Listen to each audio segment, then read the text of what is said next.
Ya, bueno. Entonces, el tema de hoy está relacionado con el laboratorio y las enfermedades gastrointestinales, hígado, páncreas. Ya, realmente están compartiendo pantalla, ¿no? Sí, sí se ve, doctor. Ya.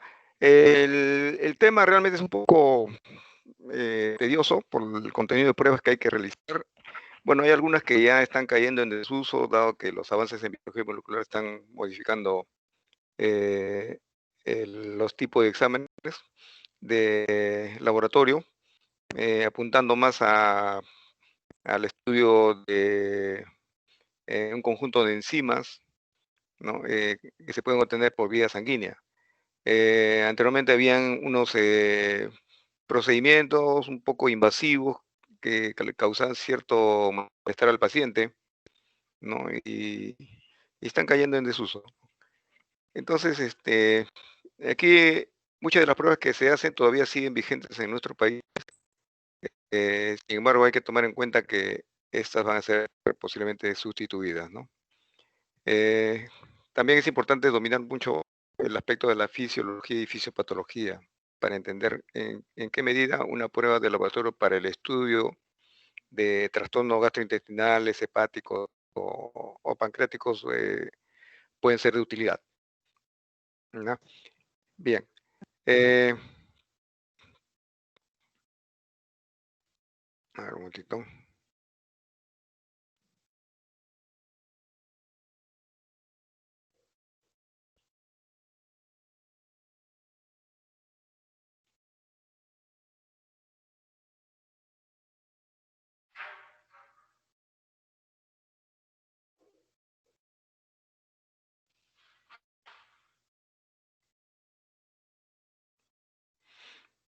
Ya, están en compartir pantalla, ¿no? Sí, doctor. Sí, Clasificación de doctor. gastritis. Ya, muy bien. Bueno, empecemos acá en el estudio del contenido gástrico. Eh, Recordar que la secreción va a estar regulada por el sistema nervioso central. Es un nervio vago, es el que regula, ¿no? La función de secreción, la motilidad, etcétera, etcétera, ¿no? Eh, Hay sustancias químicas, ¿no? En el intestino delgado, hormonas también en el contenido gástrico, que es importante considerarlo. Vamos a ver cuáles son las más importantes más adelante. En el examen físico es posible encontrar un contenido gástrico de alrededor de 50 a 80 mililitros, ¿no? De contenido gástrico, repito, de, eh, eh, de un color transparente, ¿no? En cuanto a la composición, es posible por centrifugación del contenido que se colecta en un tubo de ensayo. Repito, por centrifugación se pueden separar tres capas bien definidas, ¿no? En la parte superficial encontramos mucosidad, ¿no? Que es un fluido opalescente, dada la estructura mucoide, ¿no? Después, a ver, apague su micrófono, se escucha interferencia.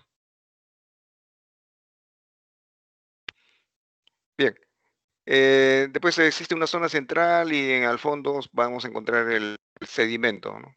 El sedimento está constituido pues, por elementos formes, ¿no? Células, algunos residuos gástricos, que lo vamos a encontrar más adelante. Bien, en cuanto a las constituyentes, esto sí es importante que lo dominen porque de aquí pueden salir algunos trastornos que nos pueden ayudar rápidamente a determinar la naturaleza del trastorno que estemos evaluando. En primer lugar, tenemos en la mucosa gástrica células, ¿no? Parietales distribuidas en el cuerpo y el fundus del estómago que van a secretar ácido clorhídrico y factor intrínseco. Ya ustedes inmediatamente se ponen a pensar que el factor intrínseco es importante eh, para la, podemos llamar la evolución, el desarrollo del proceso de diferenciación de los glóbulos rojos, ¿no? Hay un complejo mucoproteína que le da la alcalinidad a esta estructura secretada por células mucosas superficiales, ¿no? Después tenemos la secreción de las células principales, las cuales van a producir pepsinógeno, un precursor de la pepsina. Aquí sí es importante fijar ese concepto. Las enzimas que se secretan a la luz intestinal son precursores, ¿no? Pues se le llaman así pepsinógeno, ¿no? Y que ya cuando entra en su forma biológica activa se convierte en pepsina. Luego también vamos a encontrar la lipasa gástrica, electrolitos como son el sodio, potasio, calcio, fósforo. En cuanto al sedimento, también es importante recordar esto, ¿no? Está compuesto por alimentos que no han sido digeridos, ¿no? Algunas células epiteliales escasas, ¿no? No debemos encontrar ni hematíes ni polímeros nucleares. Recordar que el ácido clorhídrico secretado, cuando entra en contacto con la hemoglobina, ¿no? La va a transformar en un ácido hematín, ¿no? De color marrón, ¿no? Esto es lo que nos puede dar la explicación de los llamados vómitos porráceos, ¿no? Que nos está hablando de que hay una secreción, o perdón, hay una excreción, ¿no? De hemoglobina digerida, entre comillas, ¿no? Es decir, transformada por el ácido clorhídrico, ¿no?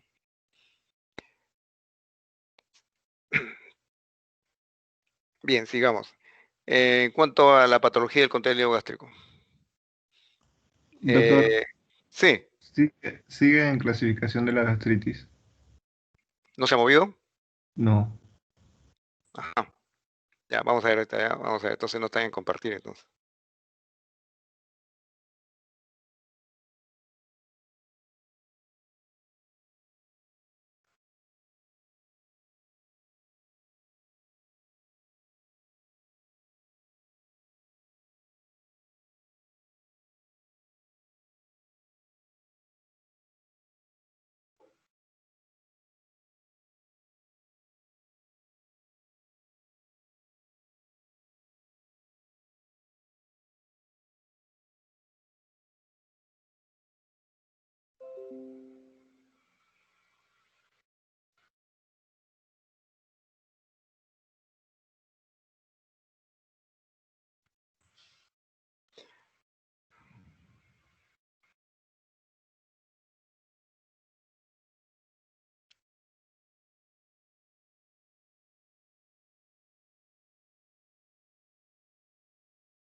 A ver, acá estaban viendo. ¿Está en compartir pantalla? Sí, está en contenido gástrico. Ya creo que acá hay una falla porque no, o sea, ¿por qué no transmite cuando hago cambios de? Ya, bueno, mire, aquí en contenido gástrico básicamente vamos a encontrar algunas patologías, ¿no? Hay aumento de volumen de contenido gástrico en condiciones cuando hay hipomotilidad, obstrucción pilórica, el síndrome Zollinger-Ellison, ¿no? En cambio, hay disminución del volumen en trastornos de hipermotilidad. En cuanto a la coloración, una coloración amarillo verdosa, ¿no? Nos habla de una obstrucción intestinal alta, duodenal, ¿no? El contenido básicamente es gris. Una coloración rojiza a marrón está relacionado con neoplasias gástricas, gastritis aguda. La cirrosis hepática también está relacionada, dado que en estos pacientes hay una deformación en las venas que recubren el esófago, ¿no? Y alguna ruptura de ellos puede ocasionar sangrado, ¿no? Y esto, repito, es debido a la presencia de sangre, un color rojizo, que también puede ser marrón, como hemos visto por la acción del ácido clorhídrico, ¿no?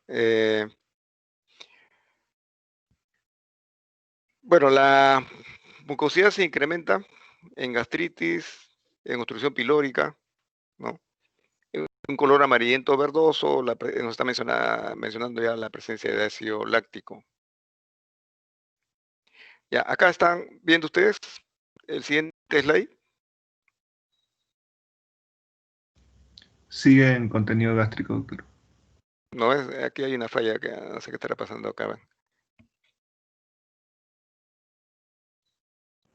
Ahora sí, acaba de cambiar. Ah, está en clasificación de la gastritis, nuevamente. Sí, sí.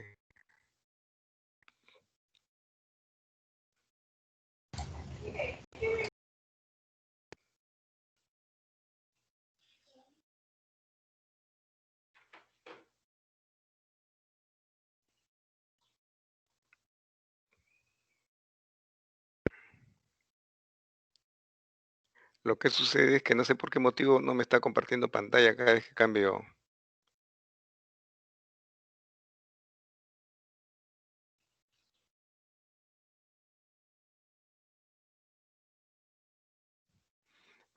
Voy a tener que reiniciar un momentito, ¿ya? Porque aquí parece que hay un problema.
Bien, ya, están aquí ahorita en medición de acidez gástrica, ¿no? Sí, Ya, miren, sí, aquí, sí, sí, ya, básicamente estamos hablando acá de la medición de la acidez gástrica expresada en 1000 equivalentes por litro, ¿no? Mire, generalmente la acidez gástrica se mide a la primera hora, ¿no? Y después de una estimulación se mide a la siguiente hora y hay variaciones, ¿no? En varones, por ejemplo, menores de 30 años, observen ustedes. A ver, tiene que apagar su micrófono, hay interferencia ahorita. Bien, entonces en los varones, como repito, menores de 30 años oscila el basal de 2.2 a 2.7 mil equivalentes, ¿no? Entonces puede elevarse después de una hora cuando hay estimulación de 14 a 42 mil equivalentes. Los mayores de 30 años, también y desde un basal empieza igualmente de 2.2 a 2.7 mil equivalentes por litro de acidez gástrica, pero ya, observen, después de la primera hora pueden alcanzar un máximo de 3 a 33 mil equivalentes. En las mujeres, la adulta eh, oscila la acidez gástrica basal de 1 a 1.5, ¿no? Y la acidez máxima de 7 a 20 mil equivalentes litro. Observen el síndrome de Zollinger-Ellison, donde hay una hiperacidez. ¿Ya? Un basal empieza de 10 a 100, y el equivalente es litro, ¿no? Y puede alcanzar una tasa máxima que se incremente del 40 al 60%. ¿Ya? Depende de qué basal partimos. Bien, ahora, en relación a la predisposición a úlceras, la acidez gástrica máxima es probable cuando tenga mayor a 35 mil equivalentes litros. Muy probable mayor a 45, pero sí se considera de bajo riesgo cuando tiene menor a 11. ¿Ya? Eso también puede ser valores que pueden servir de referencia. Ya, acá están leyendo, ¿no? ¿Sí? ¿O no se observa? Sí, cambió a clasificación de la gastritis. Ya. Bueno, la gastritis la podemos considerar en la siguiente clasificación. Hay gastritis aguda, que está relacionada con un proceso inflamatorio superficial de mucosa, ¿no? ¿A qué se debe? Está relacionado a la ingesta de sustancias como los antiinflamatorios no esteroideos, ¿no? Ingesta de alcohol, aspirina, sustancias cáusticas, pacientes en post-irradiación, ¿no? Y también pacientes críticos, por ejemplo, pacientes que han sufrido un accidente cerebrovascular, pacientes que han sometido a cirugía, cirugía mayor, ¿no? Eh, eh, en ellos podemos encontrar una complicación postoperatoria de gastritis aguda. Gastritis erosiva aguda. En este caso, lo que sucede es que hay focos de necrosis o de lesión de epitelio gástrico superficial, ¿no? Si encontramos unas lesiones diseminadas, múltiples, va a producir hematemesis, ¿no? En este caso, pacientes en shock, estrés en pacientes gran quemados, accidente cerebrovascular, ¿no? Tal como lo hemos visto anteriormente en la gastritis aguda. Fármacos en sobredosis, el alcohol excesivo. Luego tenemos la gastritis ulcerosa necrotizante. Bueno, en este caso ya es una gastritis de gran extensión y profundidad, ¿no? Y relacionado generalmente con ingesta de álcalis o ácidos fuertes, ¿no? Son pacientes que vienen con el antecedente de intento de suicidio. Acuérdense ese dato y tenemos la relación de la gastritis ulcerosa necrotizante. Bien. En cuanto a la gastritis crónica asociada a Helicobacter pylori, esta parte es importante también porque eh, ya hay muchos cambios en relación al estudio de esta gastritis crónica asociada a este patógeno. Pacientes que generalmente en la inmensa mayoría son asintomáticos, ¿no? El patógeno va a colonizar la superficie del epitelio bajo una fina capa de mucosa, ¿no? Va a comprometer en algún determinado momento la lámina propia, ¿no? Ubicándose generalmente en el antro o en el fundus gástrico, ¿no? Eh, si este proceso avanza y se hace una biopsia, un estudio de biopsia, ¿no? Como un hallazgo se puede encontrar una metaplasia intestinal focal, ¿no? A veces se sospecha de que hay un trastorno neoplásico, pero cuando hacen la biopsia se encuentra este hallazgo que solamente consiste en una alteración leve de las células del mucosa intestinal, ¿no? A veces hay atrofia, a veces no, pero ya aquí hay que descartar alguna neoplasia y más bien orientarse a la presencia de Helicobacter pylori. Bueno, las pruebas diagnósticas son de dos tipos básicamente, aquellas que requieren endoscopía y aquellas que no lo requieren. ¿Ya? Las que no requieren endoscopía, la clásica, la más conocida, test del aliento con una urea marcada con carbono 13. ¿Ya? Esa es, se hace en dos pasos, ¿no? El paciente primero se le invita a que haga una expiración forzada, se colecta en una bolsa, ¿no? Y después se le da a ingerir una sustancia que contiene precisamente este componente, urea marcado, carbono 13, ¿no? y que cuando se somete a un procedimiento enzimático de una ureasa, va a aparecer en sangre o en orina también, puede ser, ¿no? Pero ya detecta la presencia de este patógeno, ¿no? En cuanto al estudio serológico, viene a ser lo mismo, pero en este caso ya anticuerpos dirigidos contra el patógeno, ¿no? En este caso, los anticuerpos se toman obviamente de una muestra de sangre, ¿no? Puede ser inmunoglobulina M, inmunoglobulina G, ¿no? Entre los más frecuentes. También es posible encontrar inmunoglobulina A, ¿no? En las heces también se puede encontrar, ¿no? Antígenos específicos al patógeno Helicobacter pylori que han sido eliminados, obviamente, ¿no? Destruidos en la mucosa, salen eliminados por las heces. Hay una prueba mucho más sofisticada que también se hace en las heces cuando hay, digamos, poca recuperación de estos patógenos en heces. Sin embargo, la prueba molecular de reacción en cadena de la polimerasa nos puede ayudar amplificando la cantidad de estas porciones antigénicas, ¿no? Del Helicobacter pylori. Bien, en relación a las pruebas de estudio del Helicobacter pylori, pero que requieren endoscopía, bueno, hay una prueba rápida, también el mismo mecanismo de la ureasa, ¿no? Pero en este caso hay que tomar una porción de tejido, ¿no? El estudio histológico también nos puede ayudar, ¿no? Porque detecta inmediatamente la presencia del patógeno, ¿no? Por observación directa. El cultivo, cuando hay alguna duda o sospecha, dado que hay pocos patógenos presentes, pero se puede hacer un cultivo de la biopsia tomada, ¿no? Igualmente, en esta biopsia se puede hacer el estudio de reacción en cadena de la polimerasa.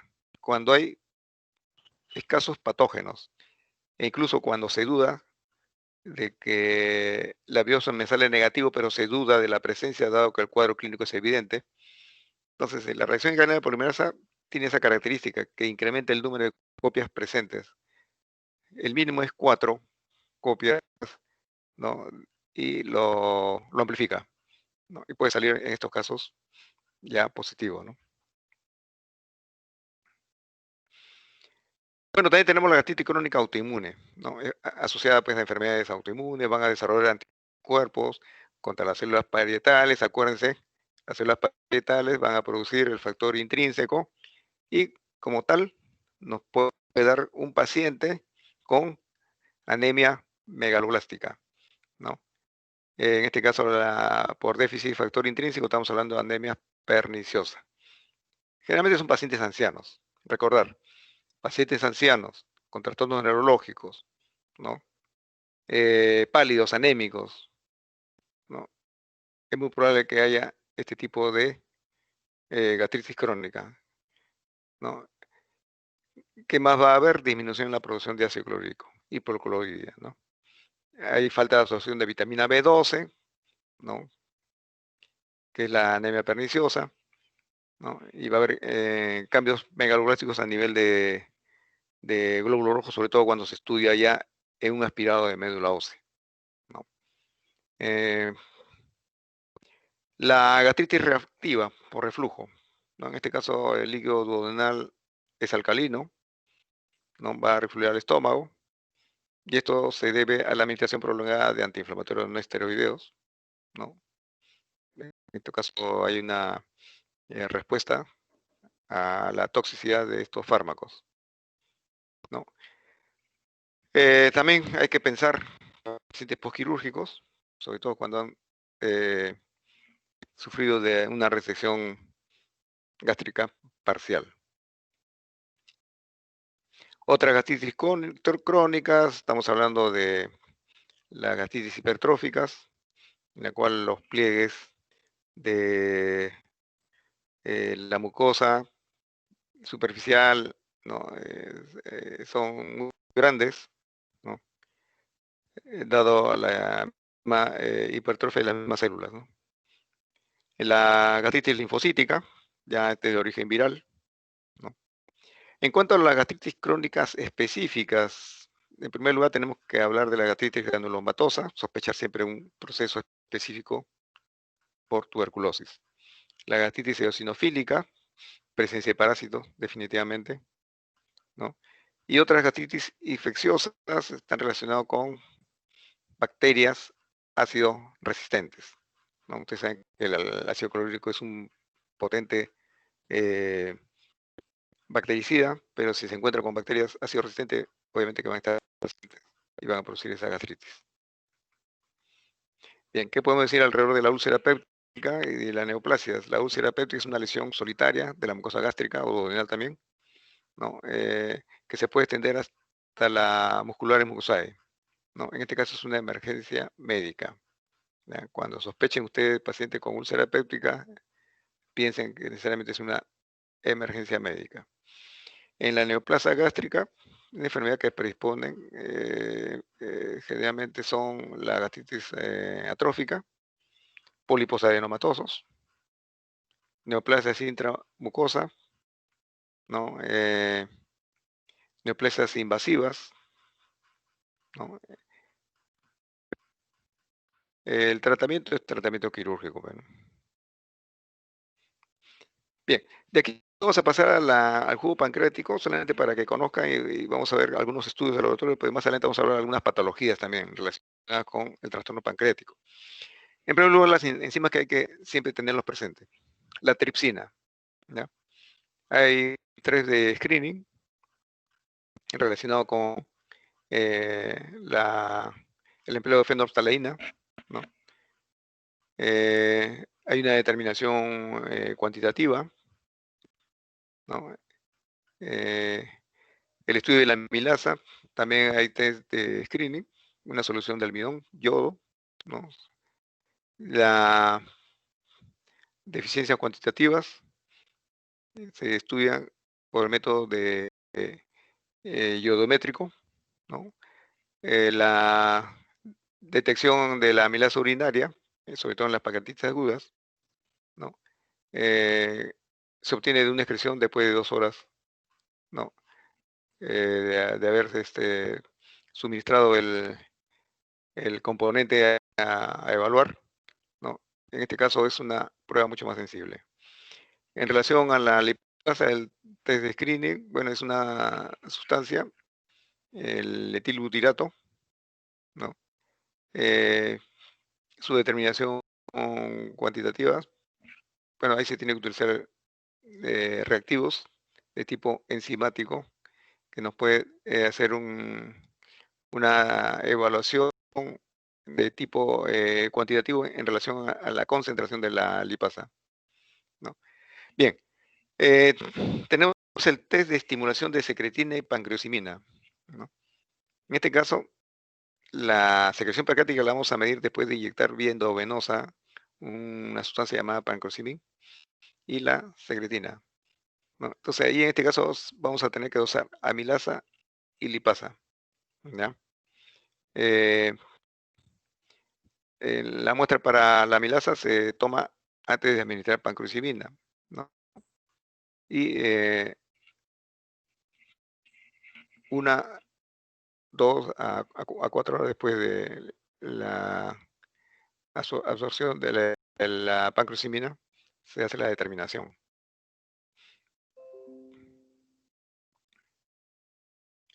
En cuanto al líquido duodenal, bueno, recordar el líquido duodenal consiste en una célula de Brunner que recubre la mucosa duodenal, ¿no? Es la que va a explicar la excreción que se encuentra, ¿no? A este nivel. Vamos a encontrar también excreción de bilis, secretado a nivel del la, el, digamos el hígado, a nivel del hígado, ¿no? Y son secretados a la luz duodenal, ¿no?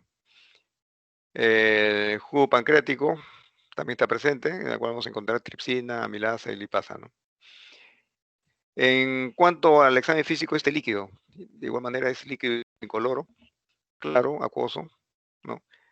Un volumen medido durante 24 horas de 7 a 20 decilitros, con un pH de 7 a 8.7. Como pueden ver, es un pH alcalino, ¿no? La densidad de 1.007 a 1.042. Bueno, la viscosidad es variable, ¿ya? En primer lugar, puede ser fino, la presencia acuosa en periodo de actividad, o denso cuando está en un estado de quiescencia, un estado basal, digamos, ¿no? Eh, bueno, el estudio, el examen al microscopio óptico, bueno, hay que estudiar la sedimentación, sobre todo se pueden encontrar células epiteliales, columnares, con o sin bilis. En relación a la función exocrina del páncreas, bueno, en este caso, eh, de igual manera son test que requieren intubación, ¿no? Eh, en primer lugar, los que requieren intubación, bueno, van a obtenerse las muestras por aspirado, ¿no?, de la secreción tras una estimulación pancreática, ¿no? Puede ser directamente, en la cual se emplea secretina y colecistocinina, ¿no? En una infusión endovenosa, ¿no? Se hace la determinación del bicarbonato y la actividad de enzimas pancreáticas también, ¿no? Indirectamente, bueno, hay la llamada comida de lunch. Esto ya está cayendo en desuso, como les había dicho inicialmente, ¿no? La comida líquida, alrededor de 300 mililitros, es hipergrasa, ¿no? Pero también contiene proteínas. Los test que no requieren intubación, bueno, en este caso, eh, hay un test del nitrobenzoil, eh, tirosilparamino benzoico. Se administra por vía oral, ¿no?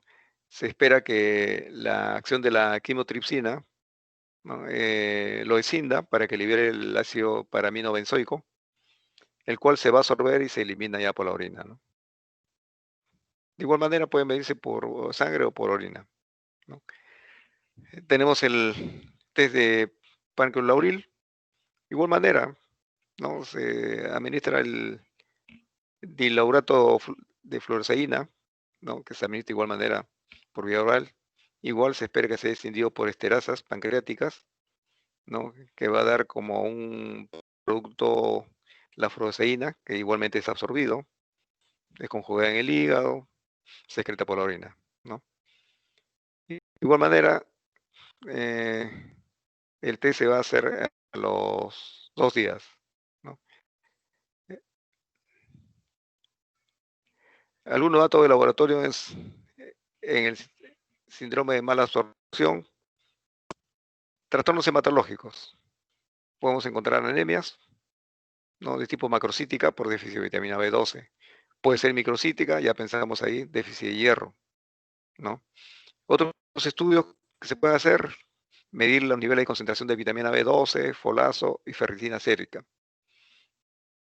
El aumento del tiempo de protrombina ya me está hablando de algún trastorno relacionado con la buena absorción de vitamina K, ¿no?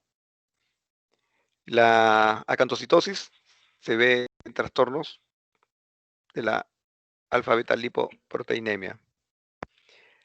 En los estudios bioquímicos, la hipolinuria y la hipotransferrinemia, ¿no? Ya nos está hablando ya de un trastorno inflamatorio en la cual está predominando acá los reactantes fase 2 negativo, ¿no? También podemos encontrar hipocalcemia, hipofosfatemia, aumento de fosfatasa alcalina, descenso de zinc. Ya estos son problemas de mala absorción, componentes específicos, ¿no? Otros datos analíticos que nos puede llevar a tener un interés diagnóstico, determinación de inmunoglobulina A en suero y saliva. ¿Esto qué nos puede ayudar? Nos puede ayudar para saber si hay un déficit de inmunoglobulina A, ¿no? Estos pacientes generalmente es probable que comiencen a hacer también algunos trastornos de tipo autoinmune, pero relacionados con la ausencia de inmunoglobulina A o déficit de inmunoglobulina A. Eh, También se puede evaluar anticuerpos antigliadina cuando hay pacientes que sospechan enfermedad celíaca, ¿no? Hormonas tiroideas en el hipertiroidismo, ¿no? Lo que sucede es que aquí hay una estimulación, ¿no?, de los precursores de la hormona tiroidea.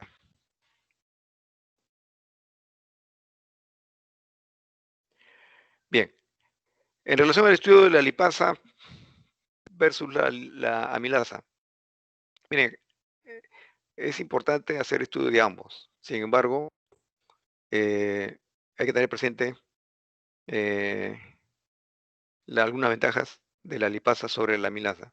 Y esto es su mayor duración en el tiempo, ¿no?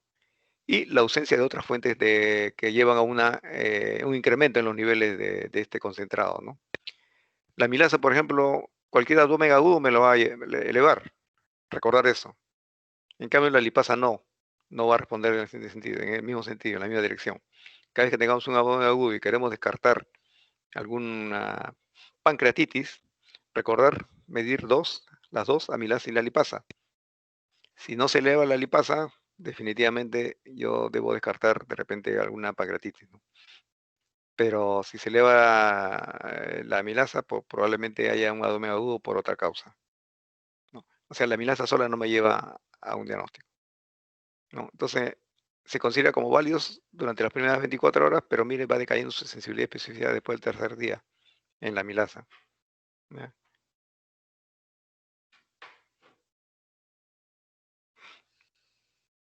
Bien, ahora, ¿qué podemos decir en relación a la diarrea? También es importante tomar en cuenta para el estudio gastrointestinal la diarrea. Definición. ¿Qué cosa es una diarrea? Generalmente la diarrea está relacionada con un incremento del volumen de heces y generalmente se debe a un incremento del contenido acuoso. Es importante también tener presente las situaciones que pueden conducir en diarreas severas, ¿no? La diarrea severa me puede llevar a una eliminación de sodio, de agua, ¿no? Eh, También puede haber pérdida de potasio, pero considera que en mayor cantidad es el sodio y el agua, ¿no? Eh, Pensar también que hay una alteración ahí en el equilibrio ácido básico, ¿ya? Más o menos estamos hablando de trastornos tipo acidosis, ¿no? En este caso, ¿por qué llevaría a la acidosis? Porque hay un incremento en las pérdidas del bicarbonato, ¿ya? Cuando la diarrea es crónica, más bien pensemos en lo siguiente, distinto a la severa, pensemos en una alcalosis hipocalémica, ¿ya? Eso básicamente como una introducción, pero consideren eso, no pierdan de vista estas patologías. Por otra parte, en cuanto a la frecuencia, normalmente puede ser 3 veces por semana o hasta 3 veces al día también, ¿ah? Se considera, depende de la cantidad de ingesta de alimentos y sobre todo si estimulan o no eh, la, eh, la, la frecuencia de las deposiciones, ¿no? Bien, acá tenemos en primer lugar la concentración de agua, sodio, potasio, cloro, ¿ya? Dependiendo del segmento donde nos encontremos. Observe, por ejemplo, en el duodeno, agua de 8 litros a 10 litros en una muestra de 24 horas. Sodio, 800 milimol por 24 horas. Potasio, 100. y cloruros 700. En el colon, cuando ya llegó al nivel de ciego, observen cómo el agua ha sido ya absorbido, estamos en 1500, igualmente el sodio, el potasio y el cloro. De tal forma que ya en la deposición que encontramos, podemos encontrar agua hasta 100 mililitros en 24 horas, sodio 3 milimol en 24 horas, potasio 8, cloro 2, ¿no? Bien. En cuanto a la fisiología de la diarrea, miren, básicamente aquí tenemos que acordarnos lo siguiente. ¿Ya? ¿Cuáles son los 3 mecanismos principales para que se produzca la diarrea? Entonces estamos hablando acá de mala absorción de solutos, secreción de líquidos en la luz intestinal, ¿no? Y trastornos en la motilidad intestinal. Básicamente son esas 3, ¿no? Condiciones. Recordemos la capacidad absortiva máxima del colon de 4 a 5 litros, ¿no? Y la osmolaridad plasmática está alrededor de 290, pero en este caso la osmolaridad de las deposiciones, ¿no? Va a haber hay una disminución, ¿no?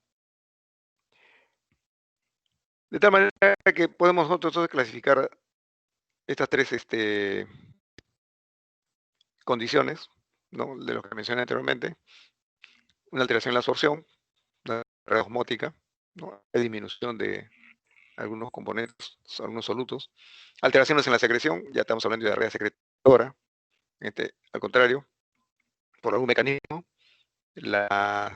eh, los enterocitos están secretando líquido, ¿no? Vamos a ver más adelante en qué consiste esta secreción. La alteración de la motilidad, ¿no?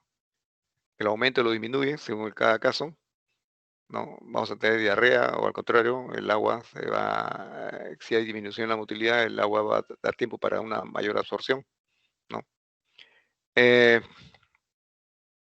Se habla también de agregar un cuarto componente etiopatogénico, hablan de inflamación de mucosa, pero eso se puede resumir en las anteriores que hemos mencionado, ¿no? Hablemos, por ejemplo, de la diarrea. Empecemos por la diarrea osmótica, ¿no? Acá, creo que nos hemos pasado un slide. El problema es que no va a poder retrocederlo. Pero en la diarrea osmótica, de lo que se explica es que hay una mala absorción de algún soluto, ¿no? Debido a la ingesta de una sustancia que es muy poco absorbible, ¿no?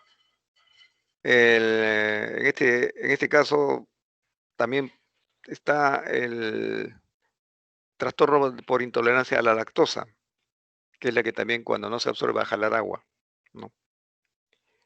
Eh,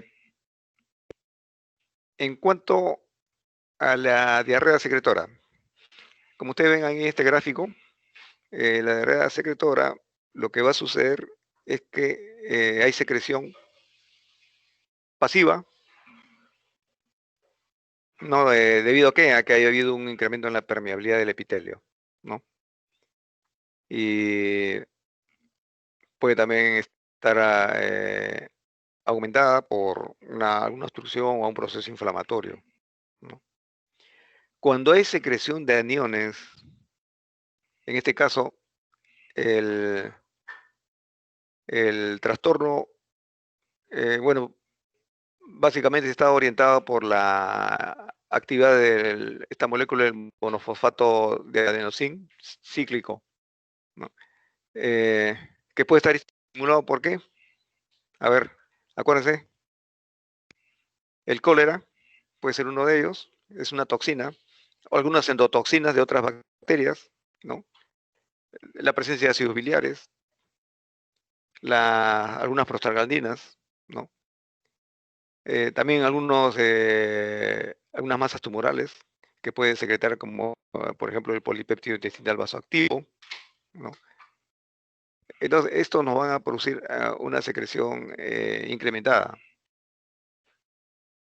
El otro caso está relacionado con el, el reemplazo por epitelios, ¿no? Que no son los que normalmente nosotros podemos encontrar, sino cuando ha habido una esfacelación y es reemplazado por otro tipo de epitelio, ¿no? El epitelio que le llaman críptico, ¿no? Que está, podemos llamar así, muy por debajo de la fronda epitelial normal, ¿no?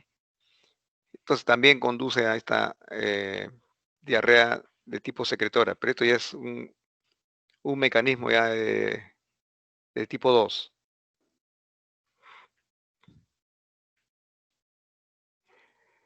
Bien, en cuanto a la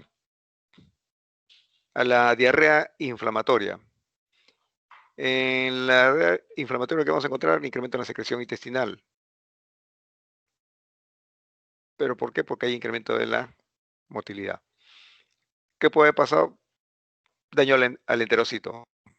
Entonces, que hay un incremento en la permeabilidad. Si es un daño grave, la exudación va de los vasos y capilares al intestino delgado. Si es una atrofia vellositaria, en este caso ya lo que habíamos mencionado anteriormente, hiperplasia de las criptas del colon, ¿no? Hay lo que le llaman colonocitos atenuados o inmaduros. Por eso le digo, esta diarrea inflamatoria, si ustedes se dan cuenta, puede estar subsumida en las clasificaciones anteriores que le he mencionado, ¿no? La diarrea osmótica, la diarrea secretora, ¿no? En sus dos variantes, 1 y 2. En cuanto a los trastornos de la motilidad, ¿no? En este caso, eh, hay un incremento del agua intraluminal, ¿no?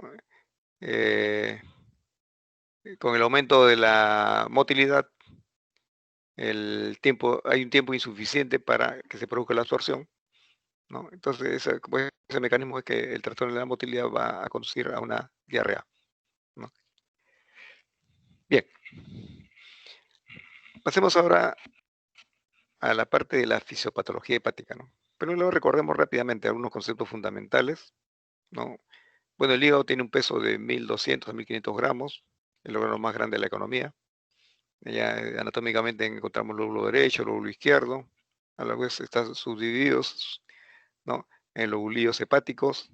Observen ustedes cómo los lobulillos hepáticos confluyen, ¿no? En una triada portal, donde hay una arteria, una vena y un conducto biliar, ¿no? Sin embargo, las otras células están alrededor de una especie de un hexágono, digamos, ¿no? En donde hay una vena central.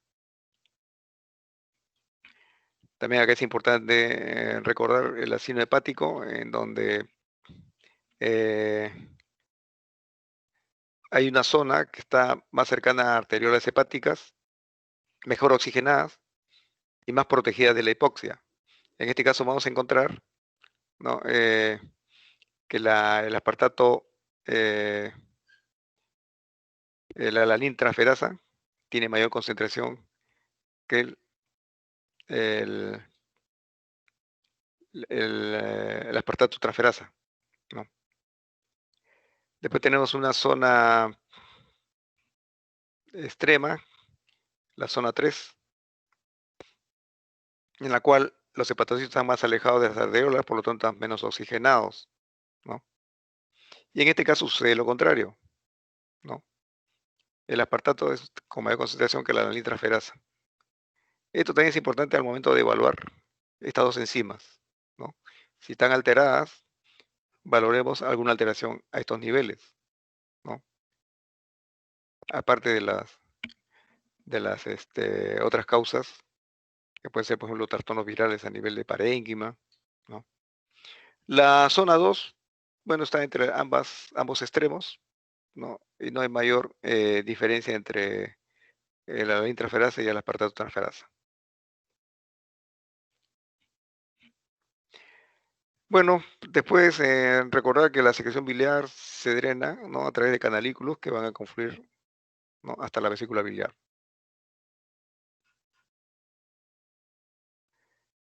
Recordar que las células epiteliales a nivel hígado representan el 3 al 5% de la masa hepática, que van a revestir los conductivos y conductos biliares, ¿no? Y también tienen funciones de absorción y secreción. También vamos a encontrar las células Cooper, ¿no? Que son no sino macrófagos que se encuentran en el hígado, ¿ya? Su función, vigilancia y defensa, ¿no? Eliminación de algún patógeno que podamos encontrar. Función del hígado, básicamente tenemos las funciones de digestión, detoxificación, la más importante de todas, biosíntesis, energía del metabolismo, ¿no? Y algunas otras funciones, ¿no? Que pueden estar relacionadas con secreciones de tipo endocrino. Para el desempeño de esas funciones, el almacenamiento, por ejemplo, la glucosa se transforma en glicógeno, ¿no? Va a participar en la síntesis de proteínas plasmáticas, factores de coagulación, lipoproteínas también, ¿no?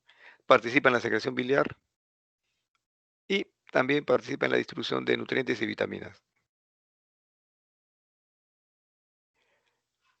Bueno, recordemos la función de detoxificación, ¿no? Como por ejemplo va a convertir ciertas sustancias tóxicas a otras más inocuas, ¿no? Tenemos por ejemplo el amonio, que lo va a transformar en urea. Entonces ya ustedes también deben pensar, cuando tengo la urea disminuida, ¿no? Y el paciente tiene clínica hepática, ya sospechar que este dato ya me está diciendo que el hígado no está funcionando bien. Participa en la regulación de algunas hormonas, ¿no? La conversión de determinadas drogas, fármacos y toxinas en formas inactivas para luego excretarla por la bilis, ¿no? La síntesis de todas las proteínas plasmáticas y lipoproteínas se hacen a este nivel, excepto las inmunoglobulinas, ¿no? Ya sabemos, son secretadas formadas por los linfocitos B. Metabolismo de glucosa, ácidos grasos, cetonas, etcétera, etcétera. Ya sabemos, hay un almacenamiento de la glucosa en forma de glucógeno.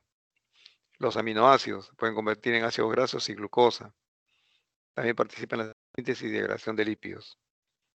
Esto solamente, repito nuevamente, para recordar algunas funciones que ya nosotros ya lo conocemos por fisiopatología.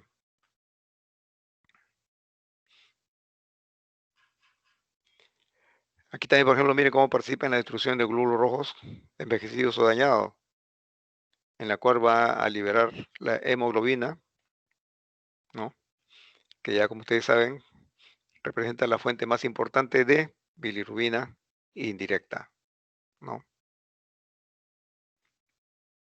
Las funciones de secreción de algunas hormonas, la somatomedina, la trombopoyetina, a cargo del hígado. Insuficiencia hepática que me va a generar trastornos endocrinos como hipogonadismo, ¿no? Y el metabolismo de las hormonas esteroideas va a estar también disminuida. Bueno, ya sabemos ya que la bilirrubina es un producto de degradación de la hemoglobina, ya sabemos cómo es su metabolismo, ¿no? Sabemos por qué el 80% es excretado a través de las heces y por qué el 20% es resorbida al plasma, ¿no? Va a ser reciclada y eliminado bajo la forma de urobilinógeno. Bueno, cuando hay daño hepático que va a estar comprometido, metabolismo de carbohidratos, proteínas, lípidos, la excreción también, o sea, la función de detoxificación va a estar alterada, la excreción biliar disminuida seguramente, la síntesis de proteínas también disminuyen y los factores de coagulación. Por eso se decía también que el TP es la primera alarma cuando tenemos trastornos hepáticos. ¿Ya? El TP se puede prolongar y puede ser un hallazgo, ¿ah? El paciente no refiere trastorno de coagulación, pero sin embargo encontramos el tiempo de protrombina prolongado. Si hacemos un estudio mucho más profundo, posiblemente encontremos trastorno hepático. Aquí hay algunas pruebas de laboratorio que les va a ayudar también para definir, ¿no? ¿Qué está pasando en el hígado? Se trata de una lesión hepatocelular, es un problema de colístasis. Está fallando el hígado que puede inducir a una insuficiencia hepática. Entonces, estas son las pruebas que nos pueden ayudar. Las aminotransferasas, ¿no? Alaninotransferasa y apartatotransferasa. Hay una relación igual a 0.8, ¿no? Cuando esta relación es menor a 2:1, pensar en una hepatopatía alcohólica. Si es mayor que 1, pensar en cirrosis, ¿no? La glutatotransferasa también puede ayudar para determinar una lesión hepato celular.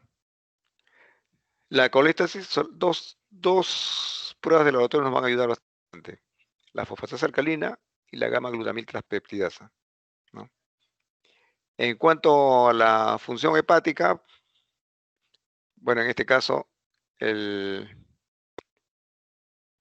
pruebas de laboratorio están relacionadas con la determinación de bilirrubina directa e indirecta, ¿no?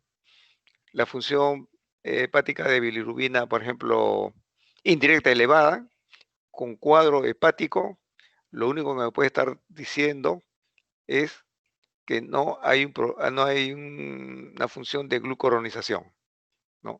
Antes que pensar de hemólisis, si el paciente no tiene anemia o algún cuadro de este tipo, pensar más en una función hepática alterada con bilirrubina indirecta elevada, se debe tratar de un trastorno de la glucoronización, pero es un caso muy raro. Pensar siempre antecedentes familiares, ¿no? De trastornos congénitos como Crigel-Najjar, Gilbert, ¿no? Entre los más importantes. La función hepática también me puede ayudar cuando hago un estudio de determinación de urea, que si está alterada la función hepática está disminuida, y al contrario el amonio debe estar elevado, ¿no? Las albúminas también pueden estar disminuidas, ¿no? Debido a que la síntesis hepática está alterada. Entonces aquí está, ¿no? El aumento de los niveles séricos de estas enzimas con el resultado de la filtración a partir de hepatocitos lesionados, ¿no? Por tanto, se refleja como daño celular. La elevación de la gamma-glutamina peptidasa con frecuencia es el resultado de la inducción por alcohol, tanto presente en personas que consumen diariamente alrededor de 45 gramos de etanol. Es un marcador también útil en la ingesta moderada de alcohol, la gamma-glutamil transpeptidasa. ¿Ya? Recordar. Eh, bueno, en relación a la fisiopatología hepática, bueno, en este caso considerar causas de insuficiencia hepática, fármacos hepatotóxicos, paracetamol, por ejemplo, cuando hay un empleo muy excesivo, muy exagerado, ¿no? Toxinas, ¿no? Hierbas medicinales, a veces hay algunas hierbas que son tóxicas, sin embargo, a veces se dan como tratamiento muy empíricos, ¿no? Y lo que va a producir es intoxicación, ¿no? A veces con resultados muy desfavorables para el paciente, ¿no?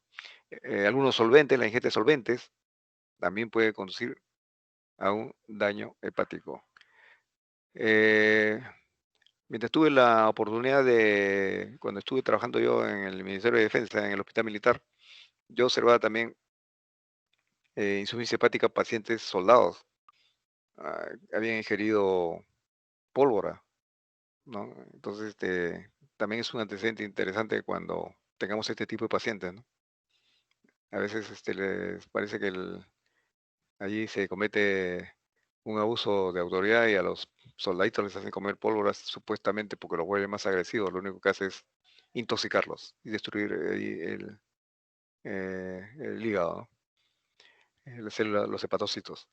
Bueno, las hepatitis virales también están relacionadas con insuficiencia hepática, sobre todo esos que son muy letales. Hepatitis B, C, D, E, entre los más frecuentes, ¿no? Bien.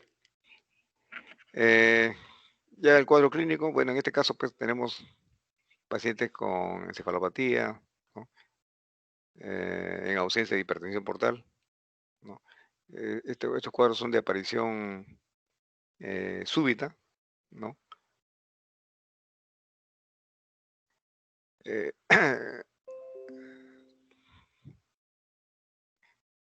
Algunas características de acá de estos pacientes, tenemos hipoalbuminemia, hiperamonemia, coagulopatías, ya sabemos por qué, los factores de coagulación se producen en el hígado, ¿no? Hay hiperestrogenia, ya hemos visto cómo es que el hígado también participa en el metabolismo de algunas sustancias estrogénicas, y si no está funcionando, obviamente va a haber elevación de estos componentes, ¿no? Bueno, acá hay algunas consecuencias de la insuficiencia hepática: incremento de bilirrubina, va a haber ictericia, déficit de factores de coagulación, síndrome hemorrágico, ¿no? Con incremento del tiempo de protrombina, edemas, dado que el paciente no está sintetizando albúmina, ¿no? Y hay una encefalopatía hepática característica, ¿no? Uno encuentra algunas manchas en el abdomen, también hay una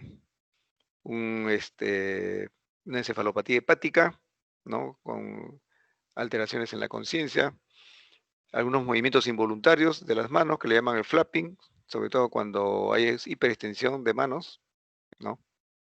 Son característicos de un déficit en la depuración del amonio.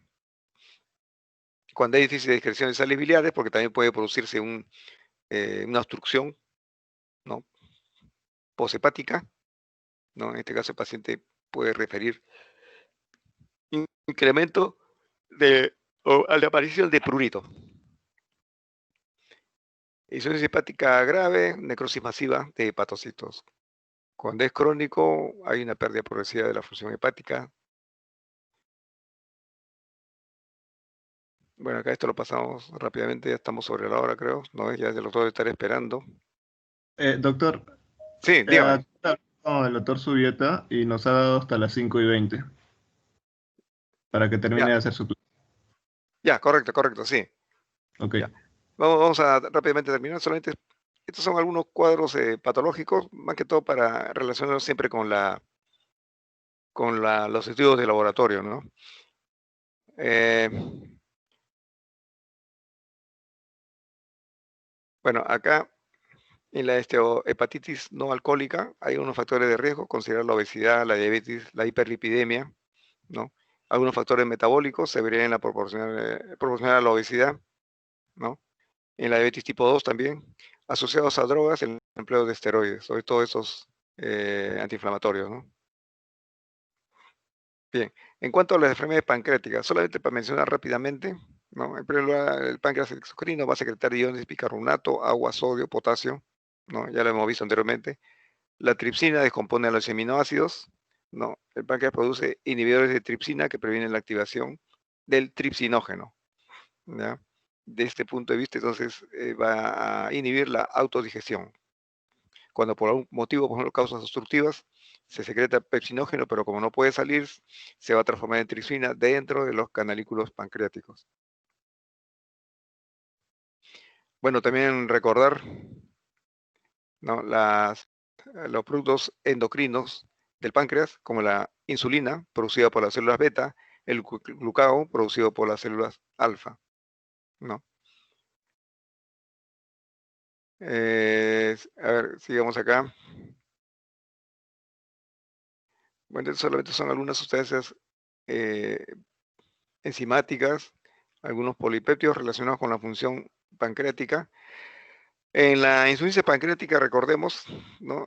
Es debida a necrosis enzimática, ¿no? Y el grado de inflamación en este caso es variable, puede ser de leve hasta la parte aguda necrohemorrágica, ¿ya?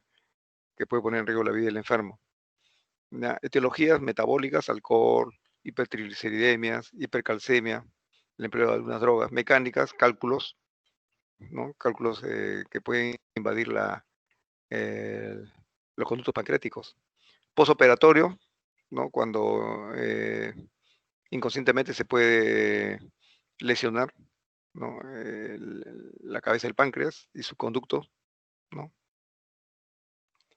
Problemas vasculares, en este caso ya estamos hablando de trastornos inmunes como la pericarditis, arteritis nodosa, ¿no? De tipo infecciosa, parotiditis, Coxsackie, varicela zoster, de estos son virales, ¿no? Las drogas más comunes que pueden estar relacionadas con insuficiencia pancreática, observen ustedes acá, ¿no? La más importante, el ácido valproico, la menos común, el acetaminofén, furosemidas, tiazidas, ¿no? Bien. Eh, bueno, en este caso, el problema va a ser cuando hay necrosis de células pancreáticas, hay liberación enzimática de agentes, complementos, factores Hageman, precalicaína, metabolitos del ácido araquidónico, catecolaminas, citoquinas, ¿no? Eh, relacionado con algunos trastornos, observen, ¿no? El síndrome de respuesta inflamatoria sistémica, ¿no? Que puede llevar al shock, ¿no? La insuficiencia renal aguda, coagulación intraocular diseminada, entre los más importantes, ¿no? Las pruebas diagnósticas, una amilasa sérica elevada, una isoamilasa sérica elevada, ¿no? Y amilasa en orina también elevada, ¿no? Triglicéridos elevados, glucosa elevado. En cambio, podemos encontrar calcio disminuido, magnesio disminuido, potasio disminuido, aumentado es muy variable, ¿no? Y leucocitos también elevados. El laboratorio que me puede ayudar acá, repito nuevamente, vamos a encontrar enzimas pancreáticas, ¿no? Van a estar elevadas. La lipasa ya hemos dicho como tiene mayor valor por su durabilidad a lo largo del tiempo. Algunos marcadores importantes, ¿no? Marcadores de necrosis, injuria hepática, tenemos la fosfolipasa A, proteínas asociadas a pancreatitis, los péptidos de activación, tripsinógeno, ¿no? Carboxipepsidasa, marcadores de respuesta inmune, ¿no? Interleuquina 6, interleuquina 8, ¿no? La reacción en cadena de la polimerasa sí nos puede ayudar. Algunos criterios para determinar la severidad de una pancreatitis. Cuando se admite el paciente, miren, LDH mayor de 350 unidades por litro. El aspartato transferasa es 200, mayor a 250. Leucocitos mayor a 16.000. Hiperglicemia mayor de 200 miligramos por decilitro. En ausencia de diabetes mellitus. Déficit neurológico. Ya, confusión. Bien, después de 48 horas, ¿qué va a pasar? Si encontramos esto, caída del hematocrito, más de 10%, a pesar de que esté hidratado o en un hematocrito medio de 30%. Hipocalcemia, menor de 8 miligramos por decilitro. La presión de oxígeno menor de 60% de mililitro de mercurio, con o en ausencia de distrés respiratorio agudo. Para estimar la severidad de la pancreatitis aguda a las 48 horas de hospitalización, hipoleuminemia, menor a 3.2 miligramos, ¿no? Incremento del nitrógeno ureico elevado, ¿no? Bien, en cuanto a la pancreatitis crónica, básicamente estamos hablando ya de lesiones inflamatorias crónicas debido a fibrosis, destrucción extensa, habitualmente irreversible de tejido pancreático, que es sustituido por tejido fibrótico, ¿no? Se manifiesta por dolor en epigastrio, cervicigante, que años más tarde va a aparecer una insuficiencia exocrina con esteatorrea, ¿no? O endocrina, diabetes. En este caso, ¿cómo poder definirlo? Con este sistema mnemotécnico, el TIGAR, que significa T tóxico metabólica, I de idiopática, G de genética, autoinmune o recurrente, ¿no? Es para la clasificación y obstructiva. Bueno, la clasificación se basa en la presencia de lesiones anatómicas, ¿no? Una pancreatitis crónica calcificante, el paciente va a desarrollar calcificaciones, ¿ya?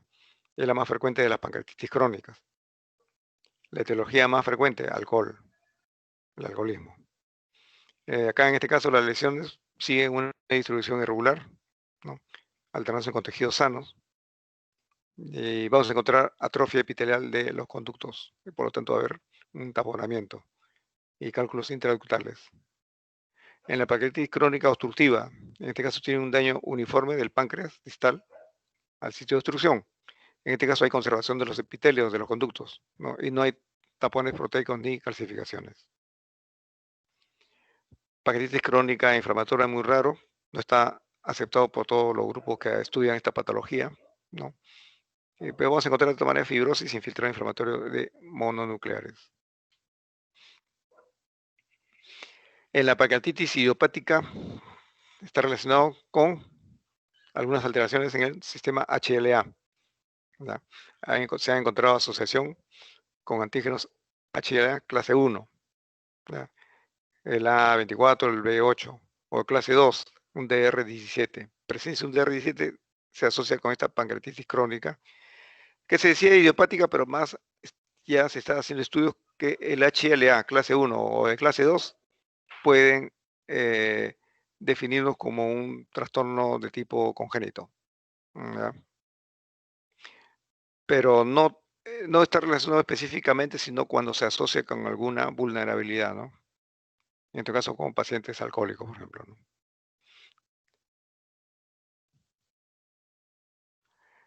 Bueno, las pruebas, solamente para que sepan ustedes cuál es la sensibilidad y especificidad de unas pruebas para el estudio de pancreatitis crónica, ¿no? Las pruebas directas, ¿no? El test de secretina, colecistocinina y el test del almorcelum, observen ustedes su sensibilidad y su especificidad. Los test indirectos, ¿no? La tasa fecal, por ejemplo, observen ustedes la sensibilidad, ¿no? 86% y su especificidad 95%, ¿no?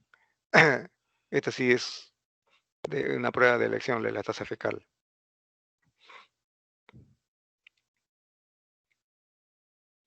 Bueno, solamente para que conozcan las pruebas funcionales, test de creatinina y colecistoquinina, se le considera la prueba patrón, ¿no?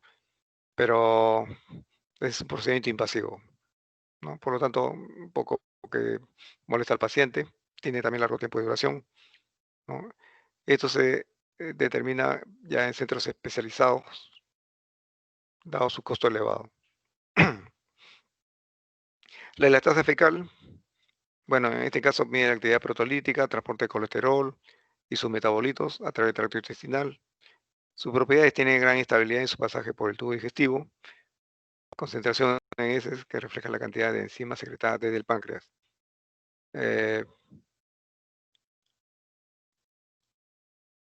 Normal se considera alrededor de mayor de 200 microgramos por cada gramo de heces, ¿no? Una insuficiencia pancreática moderada de 100 a 200 microgramos por cada gramo de heces. En cambio, cuando es severa, podemos encontrar mayor a 100 microgramos por cada gramo de heces. Bueno, en cuanto a la sensibilidad en una pancreatitis leve, no ayuda mucho, pero en cambio una moderada y severa sí, al 100% de sensibilidad. La especificidad siempre va a estar alrededor de 83%.